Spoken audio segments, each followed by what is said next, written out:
안녕하세요, 여러분. 오늘은 사도행전 17장 16절부터 25절까지 말씀 함께 나누겠습니다.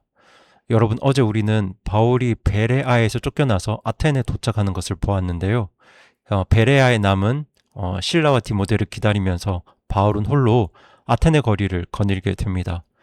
당시 그리스 철학과 예술을 대표하는 가장 유명한 도시였던 아테네는 온 세상 사람들이 동경하던 문화와 철학의 중심지였습니다.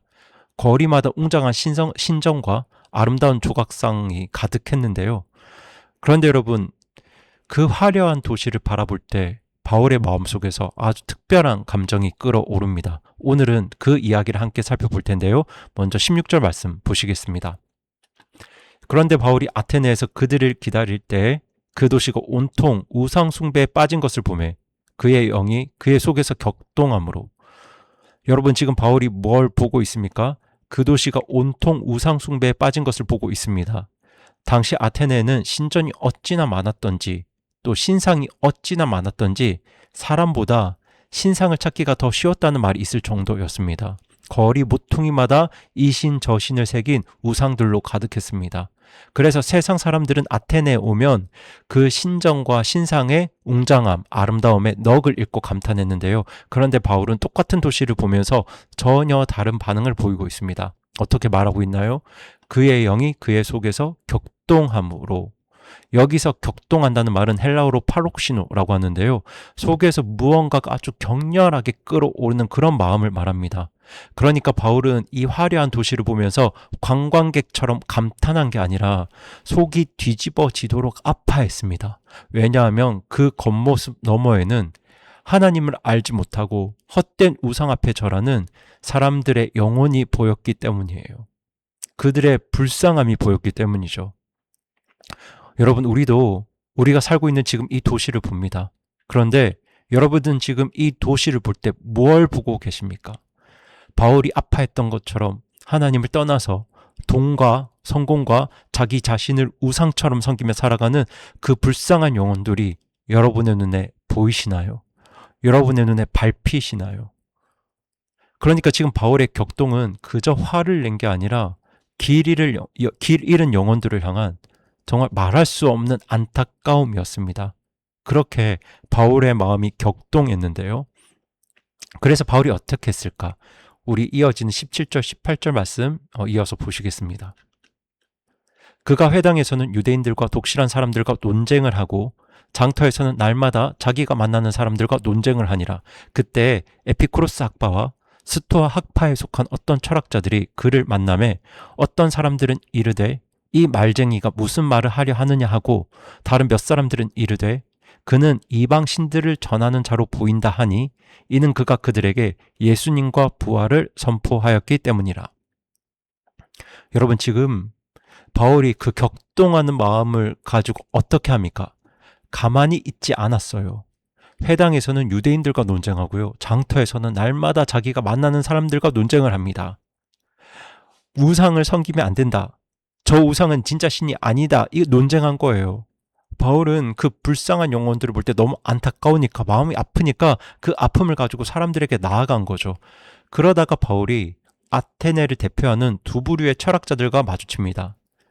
네, 한 부류는 에피쿠로스 학파 사람들이고요. 다른 한 부류는 스토아 학파 사람들이에요. 여러분, 에피쿠로스 학파 사람들은요, 욕심을 줄여서 마음의 평화와 행복을 얻자. 그렇게 내가 행복하고 마음의 감정의 평안을 누리는 게 인생 최고의 목표인 사람들이었습니다. 그리고 또 다른 부류, 스토아 학파 사람들은요, 어떤 일에도 흔들리지 않는 단단한 마음, 그리고 이성을 중요하게 여기던 사람들이었어요.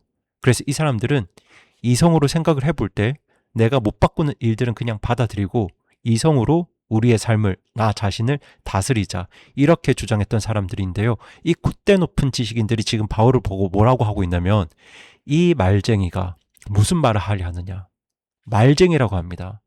여기저기서 주워 들은 말을 짓거리는 사람, 그렇게 비웃는 말이에요. 그러니까 세상에서 가장 지혜롭다는 사람들이 지금 바울을 한낱 떠벌이 취급을 하고 있는 겁니다. 그런데 여러분, 그들이 왜 이렇게 반응했을까요? 본문이 그 이유를 분명히 밝혀주고 있는데요. 바울이 뭘 전했기 때문인가요? 그가 그들에게 예수님과 부활을 선포했기 때문입니다. 여러분, 바울은 그 지혜로운 사람들 앞에서도 당대 최고의 지성 앞에서도 복음을 바꾸지 않았어요. 복음을 숨기지 않았습니다. 바울은 여전히 예수님과 그분의 나라와 우리 예수님의 죽음과 부활, 그렇게 지금까지 전해왔던 복음을 있는 그대로 바꾸지 않고 그대로 전합니다. 사람들이 비웃어도 말쟁이라고 깔깔거려도 바울은 복음의 메시지를 바꾸지 않았습니다. 여러분, 우리도 세상이 그렇게 캐캐묵은 말도 안 되는 이야기를 아직도 믿느냐 비웃을 때 복음을 감추고 싶은 그런 유혹을 받잖아요. 하지만 바울은 가장 비웃음 당하기 쉬운 자리에서도 어떻게 보면은 그 지성인들 앞에서 무식하다 취급받을 수 있는 그런 자리에서도 우리 주 예수 그리스도의 복음을 바꾸지 않고 있는 그대로 전했습니다. 그럼 우리 이어서 19절부터 21절까지 말씀 보시겠습니다. 그들이 그들을 붙들어 아래 오박으로 데려가서 이르되 내가 말하는 이 새 교리가 무엇인지 우리가 알 수 있겠느냐? 내가 우리 귀에 생소한 어떤 것들을 가져오므로 이것들이 무엇을 뜻하는지 우리가 알고자 하노라 하니 이는 모두 아테네 사람들과 거기 있는 나그네들이 새로운 어떤 것을 말하고 듣는 것 외에는 자기 시간을 달리 쓰지 아니하였기 때문이더라. 여러분, 지금 이 사람들이 바울을 아레오바고로 데려갑니다. 여러분, 여기서 아레오바고는 장소입니다. 마르스의 언덕이라고도 불리는 아테네 언덕인데요. 여기는 새로운 사상을 토론하고 판단하는 자리였어요. 그러니까 말하자면 아테네에서 가장 똑똑한 사람들이 모여서 그 사람의 사상을 심사하는 자리였습니다. 그런데 여기서 사람들은 바울에게 이렇게 묻습니다. 내가 말하는 이 새 교리가 무엇인지 우리가 알 수 있겠느냐? 여러분, 겉으로는 알고 싶다고 말하는데요. 성경은 이 사람들의 속마음을 21절에서 이렇게 보여주고 있죠. 모든 아테네 사람들과 거기 거하는 나그네들이, 거기 있는 나그네들이 새로운 어떤 것을 말하고 듣는 것 외에는 자기 시간을 달리 쓰지 않았다. 이렇게 말하고 있어요. 그러니까 여러분, 이 사람들은 진리를 찾는 게 아니었어요. 그저 새로운 것을 쫓고 있던 사람들이었습니다. 뭔가 새로운 이야기, 새로운 자극적인 이야기, 그저 심심풀이로 나의 귀를 즐겁게 할 무언가를 찾고 있었던 거예요. 그런데 여러분, 사실 이 모습이 우리의 모습이기도 합니다. 우리도 아침에 눈을 뜨면 가장 먼저 새로운 것을 찾잖아요. 늘 새 것을 찾습니다. 새 소식, 새로운 영상. 어제껏 우리가 경험했던 것은 벌써 시시해졌어요. 그런데 여러분, 정작 우리에게 필요한 것은, 아니 진짜 우리에게 필요한 건 새로운 것이 아니라 변하지 않는 참된 것입니다. 변하지 않는 진리예요. 아테네 사람들은 날마다 새 것을 쫓았지만 정작 그들에게 필요한 것은 영원한 진리였는데요.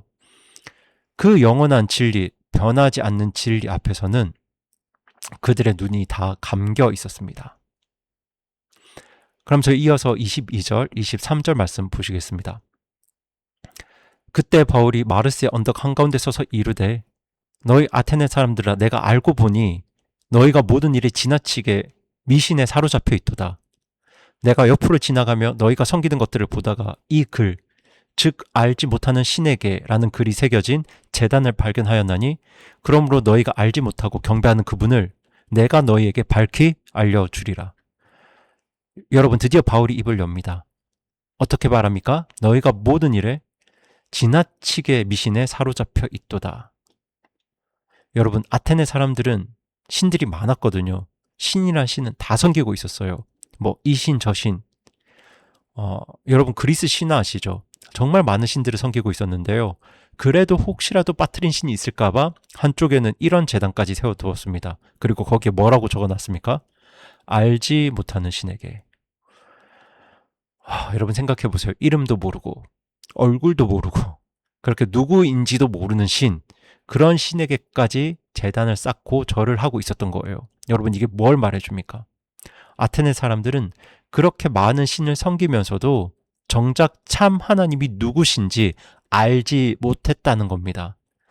종교는 넘쳐났지만, 신정과 신상은 넘쳐났지만 정작 참 하나님은 알지 못했던 거예요. 그런데 바로 그 자리에서 바울은 이렇게 선포합니다. 너희가 알지 못하고 경배하는 그분을 내가 너희에게 밝히 알려주리라. 여러분 정말 놀라운 말이죠. 너희가 이름조차 몰라서 더듬거렸던 그 신, 참 하나님, 내가 그분이 누구신지 분명하게 알려주겠다. 이렇게 말합니다. 여러분 그런데 우리 주변에도 이런 분들이 많이 계시죠. 신은 있을 것 같아. 누군가 절대자가 있겠지. 그렇게 막연히 무언가를 찾고 있는 막연한 신을 알고 있는 그런 분들이 계세요. 그런데 바로 그런 사람들에게 우리가 전해줄 분이 계십니다. 그들이 알지 못해서 더듬거리고 있는 그 참 하나님이 계시죠. 그분이 바로 우리가 믿는 살아계신 참 하나님이시요 그분의 아들 예수 그리스도십니다. 우리가 그들에게 참 하나님이 누구신지 알려주어야 합니다. 바울이 지금 그것을 알려주겠다 말하고 있는데요. 우리 이어서 24절 25절 보시겠습니다. 세상과 그 안에 모든 것을 만드신 하나님은 하늘과 땅의 주이심으로 손으로 만든 전들에 거하지 아니하시며 또 무엇인가를 필요로 하시는 것처럼 사람들의 손을 통해 경배를 받지 아니하시나니 이는 그분께서 모든 사람에게 생명과 숨과 모든 것을 주시기 때문이라. 여러분 바울이 전했던 그 참 하나님은 어떤 분이신가요? 첫째, 세상과 그 안에 모든 것을 만드신 하나님이십니다. 여러분 우상은 사람이 만든 거예요. 사람이 손으로 만든 게 우상인데요. 참 하나님은 이 세상과 그 안에 모든 것을 만드신 분입니다. 그러니까 만들어진 우상과 모든 것을 만드신 하나님, 이 둘은 비교조차 할 수 없겠죠. 그리고 두 번째, 손으로 만든 전들에 거하지 않으시는 분이죠. 아테네 사람들은 신전을 크고 화려하게 지어서 그 안에 신을 모시려 했잖아요. 그런데 여러분, 온 세상을 만드신 하나님을 어떻게 사람이 지은 건물 안에 가둘 수 있겠습니까? 모실 수 있을까요? 그러니까 하늘과 땅의 주인이신 참 하나님은 사람이 만든 건물 안에 갇히시는 분이 아니라는 거죠. 그리고 세 번째, 이게 중요합니다. 무언가를 필요로 하시는 것처럼 사람들의 손을 통해 경배를 받지 아니하시나니 이는 그분께서 모든 사람에게 생명과 숨과 모든 것을 주시기 때문이더라. 여러분 이게 무슨 말이냐면 참 하나님은 사람으로부터 받으시는 분이 아니라 주시는 분이라는 말입니다. 여러분 사람들은 보통 신들을 섬길 때 우상을 섬길 때 내가 신에게 무언가를 바쳐야 신이 나에게 복을 주겠지 그렇게 생각합니다. 마치 신에게 무언가 부족한 것이 있어서 내가 그것을 채워줘야 하는 것처럼 내가 신에게 뭔가를 드려야 하는 것처럼 그렇게 생각합니다. 하지만 참 하나님은 정반대이십니다. 하나님은 우리에게서 무언가를 받아야 하는 분이 아닙니다. 오히려 그분은 우리에게 무언가를 주시는 분입니다. 무엇을 주십니까? 생명과 숨과 모든 것을 주시는 분이에요. 여러분 지금 우리가 쉬고 있는 이 숨, 우리의 이 생명, 그리고 우리가 가진 모든 것들은 다 하나님이 주신 겁니다. 그리고 여러분 우리가 요즘 마태복음 5장, 6장, 7장 말씀을 나누고 있는데요. 이 말씀도 하나님이 우리에게서 뭔가를 받으려고 주신 말씀이 아니에요. 우리에게 뭔가를 주려고 주신 말씀입니다. 우리에게 복을 주시려고, 우리에게 참 생명을 주시려고, 우리에게 하나님 나라의 복된 삶을 허락하시려고 주신 말씀이지 우리에게 뭔가를 받으시려고 주신 말씀이 아니에요. 그러니까 참 하나님은 우리에게 주시는 분이지 우리에게 받기 원하시는 분, 우리에게 뭔가를 요구하시는 분이 아니라는 말씀이죠. 그렇게 우상은 내가 뭔가를 바쳐야 하는 신이지만 참 하나님은 우리에게 모든 것을 주시는 분이십니다. 여러분 이 둘이 얼마나 다릅니까? 그러니까 여러분 저는 오늘 여러분이 한 가지를 기억하시면 좋겠어요. 아테네는 알지 못하는 신을 위한 제단이 있었습니다. 수많은 신을 섬기면서도 정작 참 하나님은 알지 못했던 거예요. 그런데 여러분 교회에 다니는 분들도 그런 분들이 계세요. 교회를 다니면서도 예배를 드리면서도 참 하나님을 알지 못하는 분들이 계십니다. 마치 하나님을 나의 헌신과 나의 봉사를 필요로 하시는 분처럼 생각하는 분들이 계세요. 그래서 내가 이만큼 하나님의 필요를 채워드렸으니까 하나님도 나에게 뭔가 보답해 주시겠지 하면서 우상을 섬기듯 하나님을 대하는 분들이 계십니다. 하지만 여러분, 하나님은 우리가 무언가를 드려야 움직이시는 분이 아니에요. 하나님은 우리에게 뭔가를 요구하실 만큼 부족한 게 있으신 분이 아닙니다. 도리어 하나님이 우리에게 생명과 숨과 모든 것을 주신 분이세요. 그리고 하나님이 우리에게 주신 무엇보다 가장 귀한 것은 바로 자신의 아들 예수 그리스도의 생명입니다. 그러니까 오늘 우리의 예배, 그리고 오늘 우리가 하나님을 따르고 순종하는 모든 삶은 우리가 하나님께 무언가를 바쳐서 복을 얻어내려는 거래가 아니라 이미 모든 것을 주신 하나님께 감사하는 마음으로 나아가는 것이어야 합니다.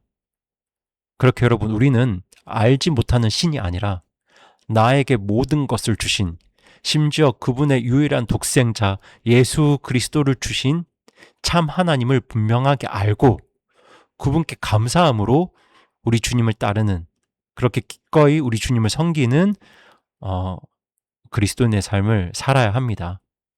그렇게 오늘도 참 하나님을 아는 하나님의 자녀로 우리 하나님 더 사랑하시고 또 우리 주님의 말씀을 묵상하시고 또 그 말씀을 따라가는, 또 우리 예수님을 따라가는 복된 하루 사시기 바랍니다. 그럼 이 시간 함께 기도하시겠습니다. 살아계신 하나님 아버지, 아테네에는 정말 수많은 신들과 또 신정과 신상이 있었지만 그들은 참 하나님을 알지 못했습니다. 바울은 그 도시를 보며 그 불쌍한 영혼들을 보며 정말 속이 뒤집어지도록 아파했습니다. 주님, 저희에게도 그런 마음을 주시길 원합니다. 하나님을 떠나서 헛된 것을 섬기며 살아가는 이 시대의 수많은 사람들을 볼 때 바울처럼 아파하고, 그래서 그들에게 다가가는 하나님의 자녀들 되게 하여 주시옵소서. 무엇보다 저희 자신이 하나님을 마치 무언가 필요로 하시는 분처럼 거래하듯 대하지 않게 하여 주시고, 저희에게 모든 것을 주신 분으로, 생명과 숨과 모든 것을 주신 분으로, 그리고 무엇보다 우리 주 예수 그리스도를 주신 분으로 참 하나님을 분명히 알고 감사함으로 우리 주님께 나아가는, 그리고 우리 주님을 따라가는 우리 오늘 하루 되게 하여 주시옵소서. 그렇게 오늘 하루도 주님의 말씀으로 하나님을 더욱 알고 또 하나님을 더 사랑하고 그분을 따라가는 우리 모든 성도님들 될 수 있기를 우리 주님께 구하올 때 이 모든 말씀 우리 주 예수님의 이름으로 기도드립니다. 아멘.